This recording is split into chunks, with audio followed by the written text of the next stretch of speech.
Le nom du Père récapitule-t-il pour Yeshua tous les noms divins? Car si on médite le texte biblique, on perçoit très vite que le Dieu un a une multitude de noms. Ô toi, l'au-delà de tout, tu as tous les noms et aucun nom ne peut te nommer.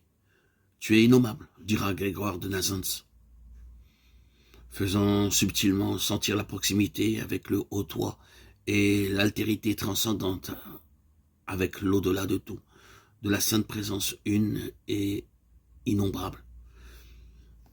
Avant de les récapituler dans le nom du Père, nous pouvons méditer comme Yeshua en son temps quelques-uns des noms divins qui apparaissent dans la bibliothèque hébraïque, en rappelant de nouveau que le mot Dieu, qui traduit généralement ces noms divins, ne rend pas du tout compte du contenu qu'il symbolise, car chaque nom divin est une façon d'entrer en résonance avec l'absolu, la réalité ou l'infini réel, proche et toujours inaccessible.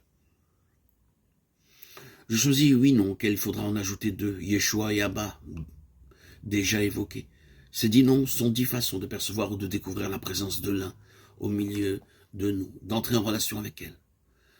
Le premier est Yahweh, Eye, El, Elohim, puis Yah, Adonai, Shaddai, Tsabaoth, Yeshua et Abba. Ainsi, ces 10 noms sont comme les 10 barreaux d'une échelle que l'on peut monter et descendre. Ce ne sont que des noms propres auxquels on pourrait ajouter des noms désignant une qualité comme Chesed, amour, tendresse, Tiferet, beauté, Malchut, royauté, ou encore Gevura, la puissance. Si on peut évoquer ces qualités divines et ainsi les rendre présentes, il est plus difficile de les invoquer. On dira qu'à ces invocations, Dieu répond, ou plus exactement que Dieu écoute. Nous n'obtenons souvent pas d'autre réponse qu'un silence résonnant. Mais dans ce silence, nous avons la certitude d'être écoutés.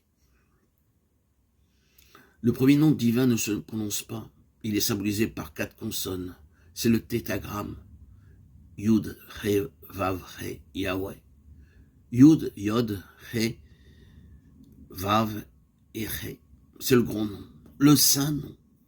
Le nom ineffable. Ou Shem Amephorach.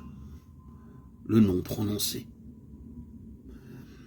Il se manifeste dans des contextes de générosité ou de compassion. Quand l'évangile grec de Jean dit que Dieu est amour, il s'agit sans doute d'un effort maladroit pour approcher le nom imprononçable de Yahweh. Un nom qui ne s'invoque pas que par le silence, qui ne s'invoque et ne se prononce pas tel qu'il est écrit dans le tétragramme. L'ouverture du cœur et de l'intelligence au mystère. Dieu est avant tout l'inconnu, l'inconnaissable. Le tétragramme Yud He Vav He rappelle sa transcendance. Par la suite, toutes sortes de tsérouf ou combinaisons seront possibles à partir de ces lettres.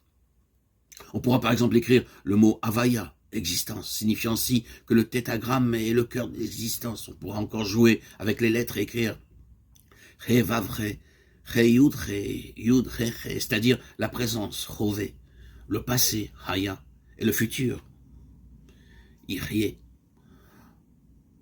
Aussi, Marc-Alain Waknin et d'autres rabbins pourraient-ils traduire le tétragramme par être, avoir été, avoir à être.